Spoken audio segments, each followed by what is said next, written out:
It's the first time ever that I've actually had a letter from my parents, my school that my children go to, asking me to contribute towards their education. So how do they spend that money? What do they want it for? Well, they want it for things like books, for glue sticks, for other things that they can't afford to pay for because the staffing budget, they're even having to lose support staff and teaching staff now. Many schools are getting rid of experienced teachers because they cost more to bring in newly qualified teachers. We put 4 kids through school, never had a letter like that. Exactly. Never had a letter. I didn't have a letter like that when Ryan was going through school. No. You know, it's only my younger children that I've actually had letters from the school saying, please, can you contribute? And the head teachers are having to do marathons instead of doing it for charities like they would normally. They're actually running for their own school to give money to their school. And when the government says they're actually, in their manifesto, they did say that we would protect and maintain the current budget for schools at a national level.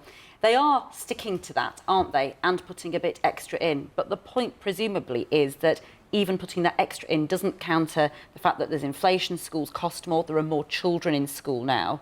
Is that the point that teachers are making, that actually, even with the extra money, how much more do they need, and could Labour provide it? Well, we said that we'd bring in £5.6 billion by 2022, and the head teachers wrote to Justine Greening just at the beginning of this month saying that they needed £2 billion a year just to stay where their current finances are for last year. So we know schools need that funding. But how can the country trust Labour to provide that money? Because even the IFS, when they went through your manifesto, said that you had overestimated the kind of money you would make back from reversing corporation tax cuts and all the other business taxes that you want to raise.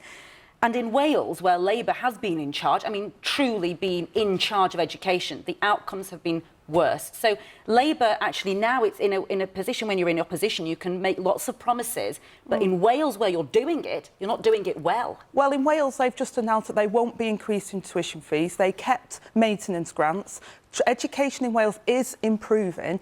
So but you've been there for how many years now? Education, and over that period, they are doing those things. They've created and they've provided free school meals. Why isn't it better now? It is improving, Richard. That's the point. It's below the standards of the rest of the country. Well, it's below the standards of England, but it's from the starting point that they were at. But they are improving. Ooh, that's a bit slippery. It's not slippery, Richard. They are improving. It's not good enough. It's not where we'd like it to be. But the Labour government in Wales have been making significant progress on that. How long has Labour been in charge in Wales? Well, Labour have been in charge in Wales for a long time, as you know. How long? For a very long time, probably before my time, Richard, before I was even born. How many years? Well, a long time, yeah. OK, I'll take that. A very long time. And they're still behind.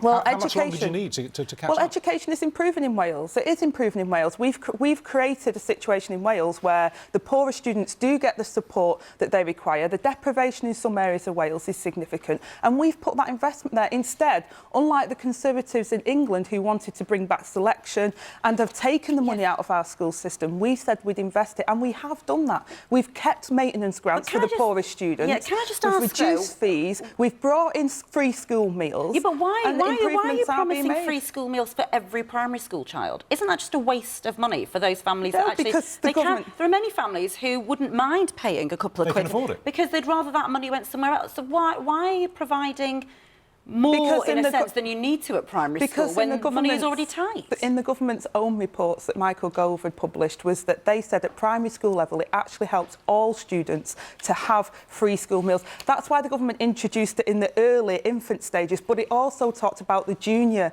age as well and it being input there. We said we'd expand that and make sure that every child does well because it was the right thing to do based on the evidence. Let's just shut the door on this part of the discussion very quickly before you leave us this morning. Thanks for coming so early. Jarad O'Mara. He's resigned from the committee. He's staying on as an MP. This is the Women and Equalities Committee, just to be clear, yes. Thank you. Do you think that's about the right balance? Well, he's absolutely apologised for the comments he made 15 years ago, and I think it's right and proper that he did. But, Richard, we've got... people in this country have strong views that are not... well, Jarad has said his views were totally unacceptable. I find them absolutely abhorrent, those views. But there is people... So shouldn't he get the whip removed? Shouldn't he be expelled from the party? But the important thing to recognise is that people change their views. People can change their views, well, and it's important... when the Tory MP, Philip Davis, said something about the courts he said were skewed in favour of women, you came out very strongly. You said that he should have his whip withdrawn, that an investigation should be carried out, that he has contempt for women. His views are so outdated, they are prehistoric. Why can't you say exactly the same about someone in your own because party? Jarad has said that his views were completely disgusting and out of tune with what he currently thinks. He made those views 15 years ago, and he says, well, you know, David says them all the time, actually. He had a photograph of him with 2 women with DD written on their T-shirts. It was disgusting, some of the things that happened today. Jarad has said that his views were homophobic, they were misogynistic, and he was absolutely outrageous to hold those views. They were 15 years ago. Yeah. He said that he's been on a journey since then, and he doesn't hold those views. I think that's an important story to tell, actually, that people can change their views. And it's also interesting as education, so shadow education, so to tell kids, actually, whatever you write now, I mean, it's going to be the future MPs, isn't it? The next generation. Think everything before they you blog. say and write is out there, and Yes. it's going to be your CV for life. Absolutely, Yeah, that's the key, absolutely. isn't it? That is a In really many key ways. message. Say Yes. almost every person I know who's in the public eye now asks themselves before they text or send an email or blog, would I be happy with this on the front page of the Daily Mail? You've or got the to think Sun about it tomorrow? when you're 15. Richard, like me, I'm constantly telling my children, please, my 20-year-old, you really need to think about what you put Absolutely. on social media now, Because it's there forever. it's there forever. Ever. Yes.